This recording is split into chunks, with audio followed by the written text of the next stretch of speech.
I want to quickly just briefly talk about a movie that you and I both saw, um, and that is a new movie that is out called Heretic, a new horror movie. I just want to hear your initial overall thoughts. Like, first, did you like it? Did you enjoy it? Yeah, it was an enjoyable movie for sure. Okay. It was very suspenseful. I mean, I was at the edge of my seat most of the time, like very Yes. like I just wanted to know it was very suspenseful and Totally. kept my attention the whole time for sure. Totally.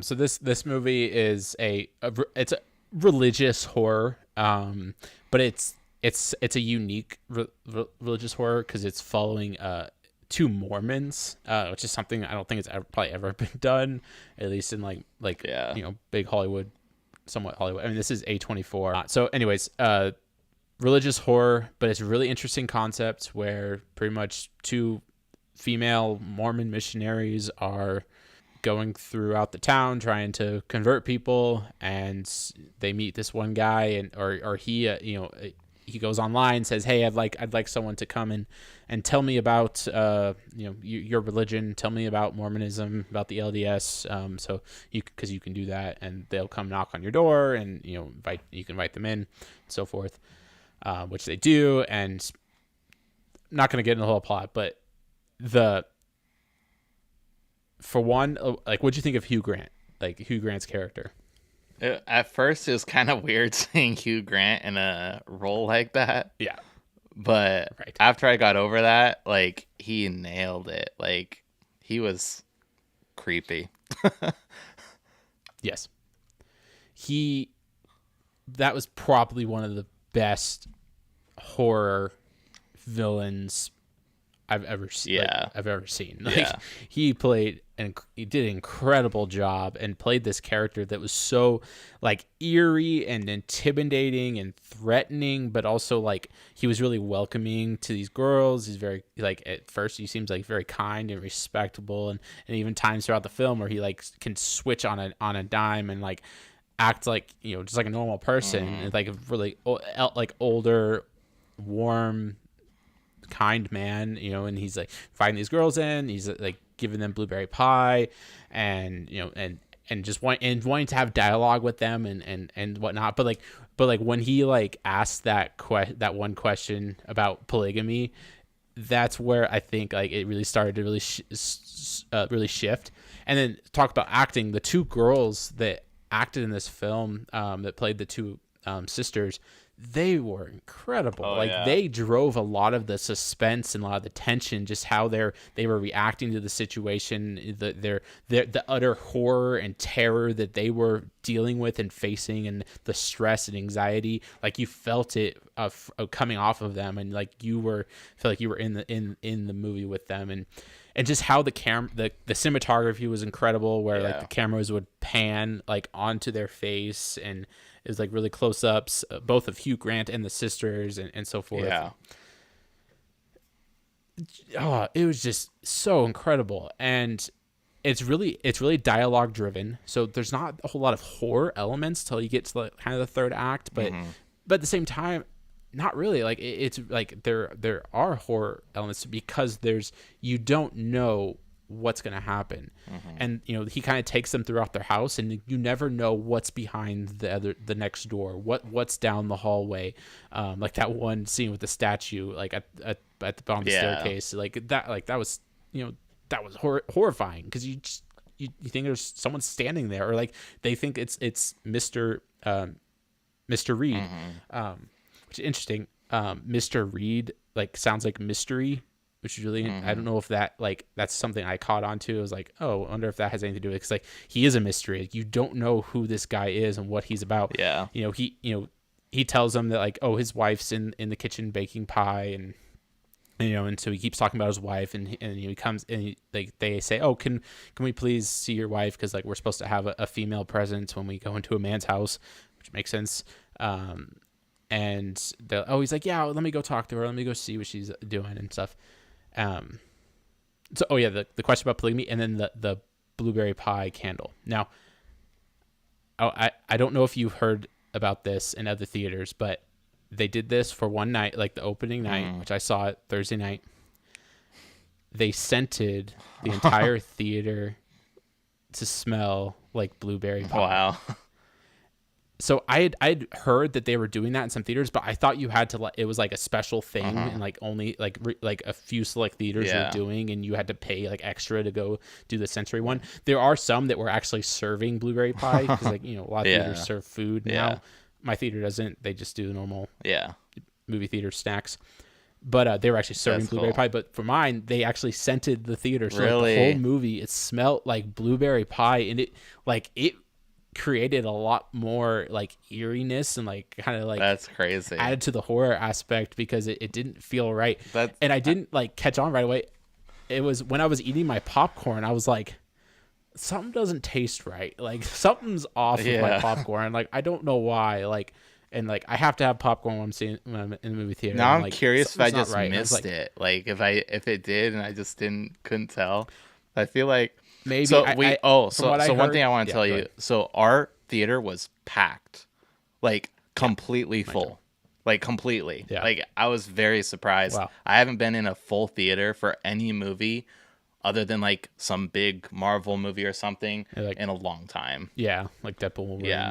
Yeah. It was very interesting to see how full it was.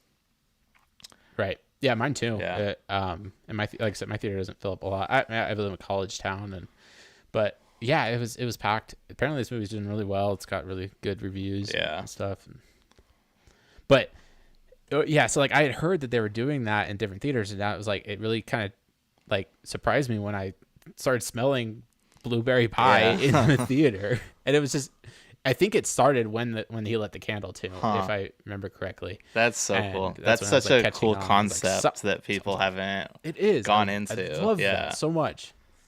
Just adds to the already kind of immersive theater experience. I was in one of the smaller theaters, so they are, at ours, like the smaller ones have really good surround sound, and so that was really cool. And, man, I love, like that was one of the best like horror movie theater experiences I've ever had. But like, you know, maybe top 5 like theater experiences. I had a great time, and I was so invested in the story and so intrigued and like wondering where this is going and so forth. Yeah. It was cool. Yeah. Yeah. A24, they sometimes have good hits. A lot of their movies, they're very popular. A lot of people are real big A24 fans. But for me, I've maybe seen like 3 or 4 movies from them that I really like. I mean, they have tons of movies. They make tons of movies. And I think that's why they do sometimes have good hits, because of how many they make. So like you're just naturally, I mean, if you're good at what you do, like you'll eventually have a hit. And they're good at what they do for sure. But a lot of their movies have nudity and stuff. And some I haven't been interested in even watching. But some of their older stuff, like I don't know if you've seen Locke. It's with Tom Hardy. The entire movie takes place in a car, and he's just driving the entire time. That's a good one. Yeah. That was by them. I don't know. I can't think of anything else that I really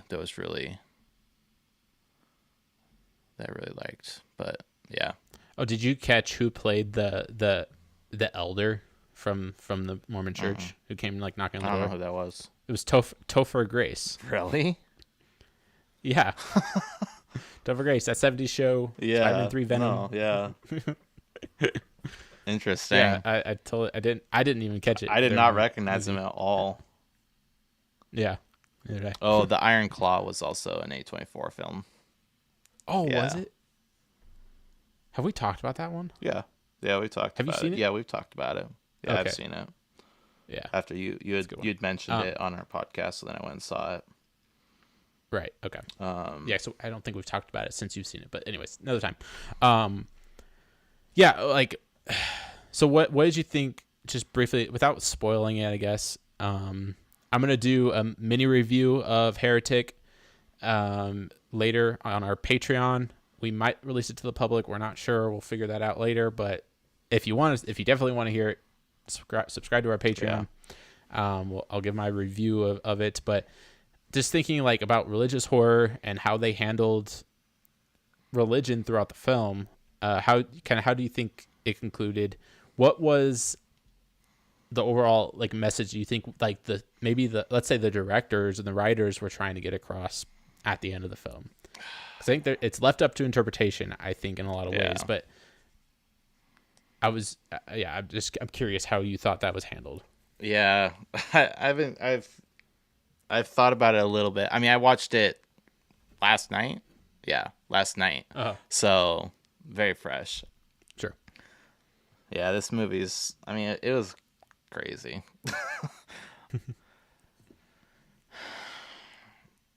I think that was kind of the point, is that it's supposed to be left up to interpretation, and they didn't want any. They weren't giving any main points. I think I was thinking about just like an average viewer, what would they take away from it? And I think it just in general, it would put a bad light on just any religion at all. But if you look at it and you see what they did in the end, I would say they say that it was a point that, because one of her last comments was that, prayer doesn't work, but then she prayed and then it worked. So it's like, and then it worked. Well, yeah, prayer does work. And, yeah, no, it was very much, I mean, it was sort of, it was a test of faith movie, like, because that's what the whole movie was. This guy was testing their faith, and then trying to convince them of all kinds of different things. Even in the, like, you're just wondering what does this guy believe? He's talking about one true religion, and then he gets to the point, spoilers, where he says that the one true religion is control. And that's what the point of every religion is to control people. And, but I don't know, it's a test of faith movie, and he's testing their faith. And I would say the one girl that died, she failed, in having faith. Like, her faith wasn't there fully. And then the other girl, her faith was stronger, and yeah, she just endured to the end, really, because I think she did have that faith. And I think even when she was telling him that faith doesn't work, I think she was trying to that prayer doesn't work, I think she was trying to convince him, but didn't believe it, because she ended up praying, and then it worked. And so I don't know, it's interesting. Right. And like, because both their faiths were tested. Like, they had the choice of the door, belief or disbelief. And the girl that makes it out in the end, she chose disbelief originally, because she's like, oh, this is what he wants us to do. He wants us to admit that, oh, he's convinced us. He's shown us that, okay, we're our religion is the wrong religion, and so forth. And the other girl's like, well, no, belief. Like, we need to stand upon our belief. And like, yeah, I think I would say she failed in the end. And then the whole resurrection thing, where she comes back and then saves her friend, there's a lot to kind of interpret in that and unpack in that.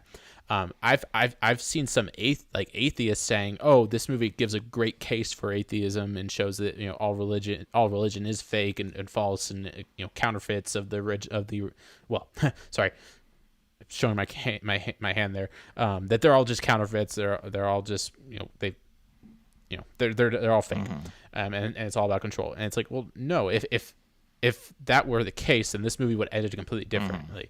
It wouldn't have ended her making her way out into the snow and being saved and rescued, and the villain being defeated and crushed and killed, and him kind of being proven wrong in the end, which he was. And they also forget, it's like, guys, if you're siding with the villain, then you're the villain. Like, you're missing the point of the story. Like, he is the bad guy. He is the one that is presenting his view of the world and presenting his case. He's the serpent. He's lying. He's speaking like, hath God really said?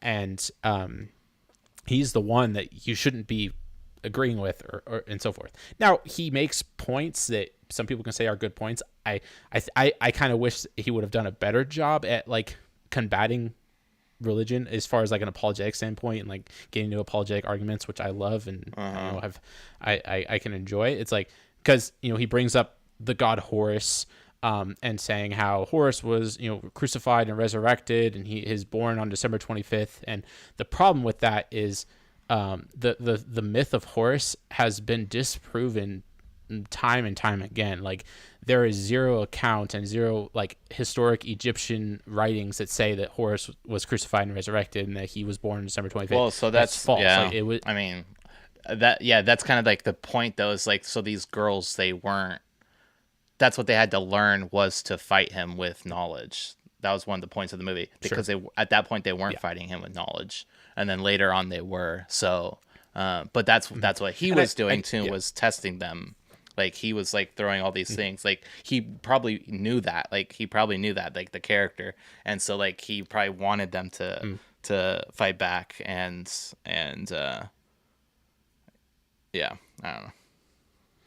Sure, yeah, that's a good point. And like, I appreciate how the girl responded when she kind of combated him on those theories, and she said that just because there's similarities doesn't disprove religion, doesn't disprove Christianity, because Horus it was got the head of a bird, and he's not Jesus, and like that's the thing, is like, there are stories of death and resurrection all throughout history, because we've talked about this many times. That's how God tells stories, through death and resurrection. There are stories of death and resurrection, pictures of that, foretelling the coming of Christ and foreshadowing the coming of Christ all throughout the Old Testament, but also all throughout history, because that's how God tells stories, through the grave. And people going into the grave and then coming out of it resurrected, new life. That's what he did to the world in the days of Noah, which, there's so much in this movie I want to unpack. When he mentions Noah at the beginning of the film, when it starts raining, it's downpouring. And also she says, I remember the one elder said, it's time to get your baptism. Now they're talking about like, she wants to baptize someone, but it was kind of saying like, you're about to be baptized, because they're going into the house, they're going into the ark, they're going to die. It was just clear imagery, like, where the ark is actually used in scripture as a representation of baptism, death through life. Go into Moses or Noah and his family go into the ark, and they are saved through the while the waters crash over them and so forth. The ark takes them through safely, and then they come out alive. Death and resurrection. It's raining upon them, and she's saying, "Time to get your baptism." They go inside. Well, he mentions, it's just like Noah in the flood, and they go into the ark, but this is an ark of death. He's saying, come into my place of refuge, and then they have to go, and then they ascend deeper and deeper into the house, down into the grave, death, and then she comes out resurrected. It's snowing. It's not raining anymore. So anyways, it's great. So much imagery, so much cool things. I was like, man, I love this movie. There's problems with it, a lot of issues, but even then, it's like, it's not an apologetic for Mormonism. I actually think it makes it very clear that Mormonism is a false religion, because it is counterfeit. It's exactly what he's saying it is, with the whole Monopoly game analogy, because Joseph Smith was a plagiarist. He did take Christianity and remade it into his own, how he wanted it to be, hundreds of years later after Christ. And even the whole thing with polygamy, and it was very clear that Mormonism is a religion of control, and it's all about obtaining a glorification. It's about you have to live the right life. You have to live in obedience and conjure up enough righteousness so that you can reach the highest heavens and become your own God and have your own control in your own world. So it is a religion of control. Christianity, on the other hand, is not a religion of control, which is something that the movie kind of, I think, subliminally does say, and how it ends, but it doesn't explicitly say it. But Christianity is not a religion of control, because the God of all the universe came down and became a man. He humbled himself to the point of being a man, and then point of death on the cross. He came and bore our sins. He came and entered our miserable state, the opposite of control. He gave up control and then died, bearing our sins, our crimes against God.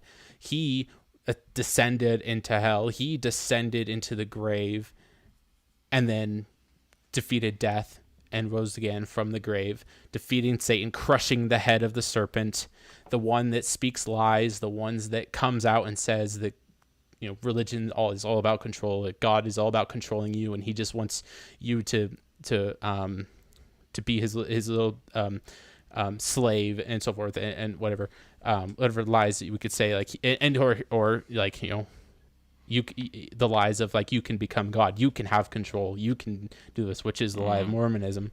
But Christ came down, died, and then rose victoriously, tearing down the wall, the dividing wall between God and man, so that we can be set free and not, you know, be under control, but set free to serve and follow our King, our Savior, who came to die for us, and the one who vanquished and defeated Satan once and for all time. So, anyways, this is why I like movies like this, because it creates a conversation that is worth having, and that we should have, and that people should have, and it gets people to think. I think maybe this movie, you're right, like, some people can, like, just a general viewer can interpret it as, like, oh, religion is all about control and it's false and fake. But it's like, no, that's not actually the story that's being told here. No, because sure. if they did, they did a really bad job at telling that in that way, in my opinion. For sure. So sweet. This is also why Mormonism is becoming more liberal. In fact, Utah is becoming more blue after the election. If you look at the how Utah voted, it's becoming more blue because Mormonism is all about control, and they're all about bending the knee to the culture in order to remain relevant. That's the thing of polygamy. The reason that they denounced polygamy is because it wasn't culturally relevant anymore. And so in order to control their people and control the masses and spread their religion, they, you know, bow to the culture and so forth. And that's one thing that we don't do as Christians, or shouldn't do as Christians. So, anyways, good movie. Yeah, for sure. I want more like this.